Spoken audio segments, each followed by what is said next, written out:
Hi friends, how are you all? Welcome to our channel. ఈరోజు lunch recipe వచ్చేసి veg biryani అలాగే gongura curry చేశాను, masala curry లేకుండా. సో కుక్కర్లో చేయలేదు, నేను నార్మల్గా డేక్షలో వండేసాను. సో దానికి కాంబినేషన్ గోంగూర కర్రీ, అది కూడా బాగానే ఉంటుంది. మన బిర్యానీలకు గోంగూర ఎలా చేసుకుంటామో సో అలాగా. ఒకసారి ప్రాసెస్ ఏంటో చూసేద్దామా. ముందుగా స్టవ్ మీద బాండీ పెట్టుకొని సరిపడా ఆయిల్ వేసుకొని ఓల్ గరం మసాలా వేసాను నేను. అంటే మనం బిర్యానీలాగా వేసుకునేది అదే సేమ్ గరం మసాలా వేసుకున్నాను.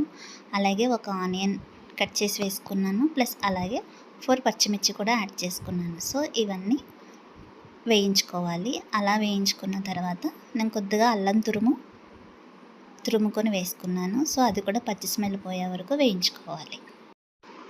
ఎందుకో తెలీదు, ఈరోజు ఎందుకో వెజ్ బిర్యానీ చేయాలనిపించింది. కొన్ని ఐటమ్స్ లేవు, అయినా కానీ ఉన్న వాటితోటి అడ్జస్ట్ చేస్తాను.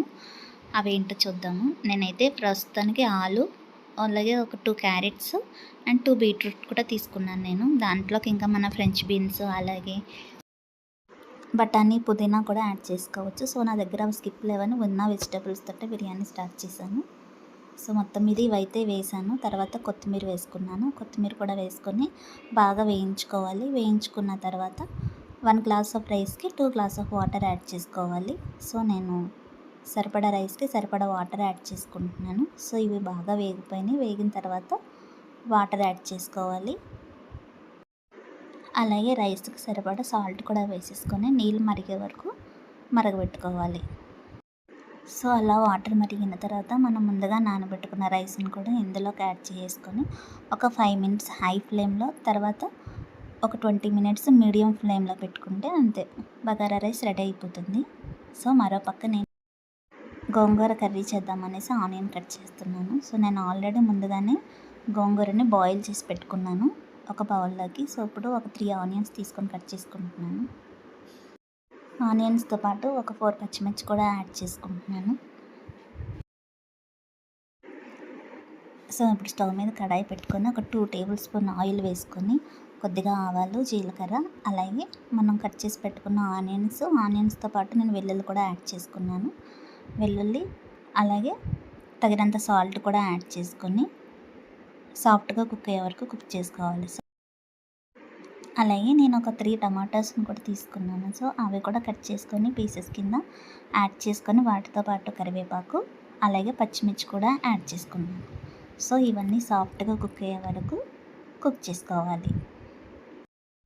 ఇంకా నేను ఈ ఆనియన్స్లో వాటర్ యాడ్ చేయకుండా సో ఆయిల్ తోటే బాయిల్ అయ్యేలాగా కుక్ చేసుకుంటున్నాను.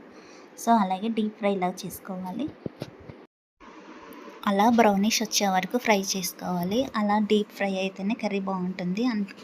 సో వాటర్ యాడ్ చేయట్లేదు కదా, అలాగే టేస్టీగా ఉంటుంది. సో దానికి సరిపడా పసుపు వేసుకొని అలాగే 2 టేబుల్ స్పూన్ ఆఫ్ కారం వేసుకొని ఒకసారి కలుపుకోవాలి. అలా ఒక 5 మినిట్స్ ఉంచిన తర్వాత మనం ముందుగా బాయిల్ చేసి పెట్టుకున్న గోంగూరను కూడా మిక్సీ పట్టుకొని ఆ పేస్ట్ని కూడా తీసుకొచ్చి ఇందులో వేసేసుకోవాలి. సో వేసుకొని ఆ పచ్చి స్మెల్ పోయే వరకు బాయిల్ అయిన తర్వాత ఫైనల్గా కొరియాండర్ లీవ్ వేసుకొని గార్నిష్ చేసుకోవడమే, అంతే. గోంగూర కర్రీ కూడా రెడీ, గోంగూర టమాటా కర్రీ.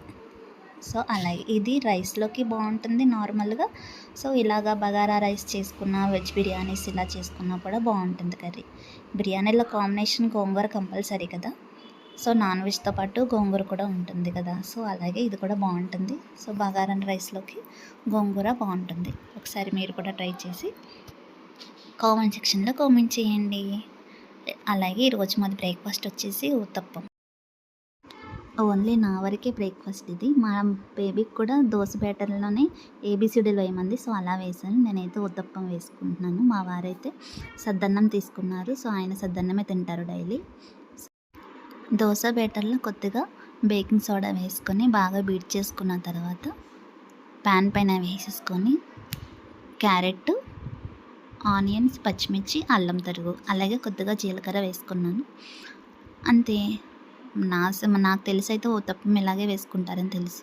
సో నా స్టైల్లో వేసాను ఇలాగ uttapam. Okay friends, thanks for watching. Bye bye.